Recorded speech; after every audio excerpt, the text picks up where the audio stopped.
বলা হচ্ছে বাজেট বাড়ছে, বলা হচ্ছে প্রেক্ষাপট বাড়ছে, সেটা কারো কারোর জন্য হয়তো বা 10 জন 12 জন ম্যাক্সিমাম, এর বেশি না, কিন্তু বাকি সবার জন্য কিন্তু এটা এভারেজ একটা প্রসেস, যেভাবে করে সবসময় চলে এসেছে ওইভাবেই। দেখেন, ব্যবহার করা শব্দটা আমার একটু আপত্তি আছে। মানে ব্যবহার করার ক্ষেত্রে মনে হয় আমার কাছে কেন জানি সবচেয়ে বেশি চোখে ভাসে ডাস্টবিন লেখা থাকে, আমাকে ব্যবহার করুক। তো আমি ওইভাবে বলতে চাই না আমাকে ব্যবহার করা হয় নাই, ওকে ব্যবহার করা হয় নাই, তাকে ব্যবহার করা হয়নি।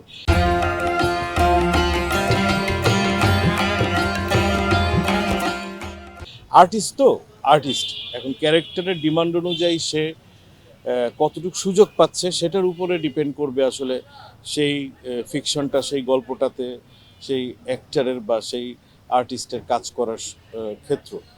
তো সেই অনুযায়ী আমি বলবো যে আমাদের তো আসলে কাজ করার সুযোগটাই অনেক কম। তো সেখান থেকে যতটুকু সুযোগ পাওয়া যায় আমরা আমাদের মতো চেষ্টা করি। এখন কাউকে যদি ইউজ করতে দিই, মানে ব্যবহার করতে দিই, অ্যাবিউজ করার সুযোগ আছে, বেশি অ্যাবিউজ হয়ে যাওয়ার সুযোগ আছে। সো আমি মনে করি না যে কেউ আমাকে ইউজ করবে। আমি কতটুকু সুযোগ পাচ্ছি, সেই সুযোগটা কতটুকু কাজে লাগাচ্ছি বা লাগাতে পারছি, সেটা আমার যোগ্যতার বিষয় আমার মনে হয়। দর্শককে না আসলে ধরে রাখাটা টেকনিকটা এখনো রপ্ত করে উঠতে পারেনি আমাদের নির্মাতারা। আমি বলবো যে কিছু শ্রেণীর কাজ হয়তো বা দর্শককে দেখানো যাচ্ছে, দর্শক দেখছে, কিন্তু সেই দর্শক আবার চলে যাচ্ছে, সেই দর্শক থাকছে বা সেই দর্শক বারবার আসছে এমন ঘটছে কম। সেই পরিমাণ সেই ধরনের কাজ, লাগাতার কাজের কিন্তু আমি বলবো যে হিড়িকটা নেই। যে আসলে উচিত ছিল যে পরপর একটা কাজ সাকসেসফুল হওয়ার পরে পরপর আরও কিছু কাজ আসা, তো সেইটা ঘটছে না। যে কারণে অনেক সিনেমা হল বন্ধ হয়ে যাচ্ছে, ওটিটির ক্ষেত্রেও অনেক ওটিটি প্ল্যাটফর্ম ইনঅ্যাক্টিভ হয়ে যাচ্ছে। আপনি হিসাব করে দেখেন লাস্ট 1 বছরের মধ্যে ওটিটিতে উল্লেখ করার মতো কাজ কটা এসেছে, সংখ্যার বিচার করলেও কিন্তু খুব বেশি সংখ্যায় আসেনি। তো সেখান থেকে ওটিটি নিয়ে খুব উচ্ছ্বসিত হওয়ার মতো অবস্থা আমার মনে হয় না এখনো হয়েছে।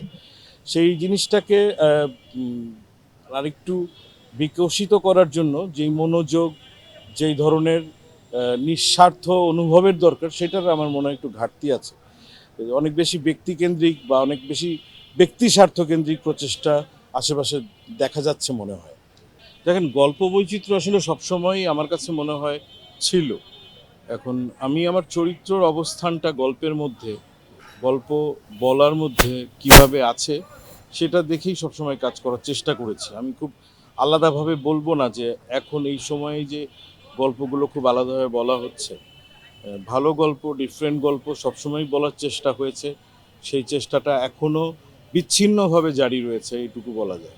একটি বা দুটি চরিত্র নিয়ে গল্প হচ্ছে, যাকে বলা হচ্ছে প্রধান চরিত্র, যাকে বলা হচ্ছে প্রোটাগনিস্ট, একটি এবং একজন নায়িকা থাকেন, এরকম গল্পই বেশি হচ্ছে। কিন্তু গল্পের মধ্যে চরিত্র নিয়ে খেলার কারুকাজ বা সেইগুলো নিয়ে গল্প বলার যে সাহসিকতা, সেইটার প্রচেষ্টাটা আমার কাছে মনে হচ্ছে কম দেখা যায়। বিচ্ছিন্নভাবে দেখা যায়, যেটা বললাম।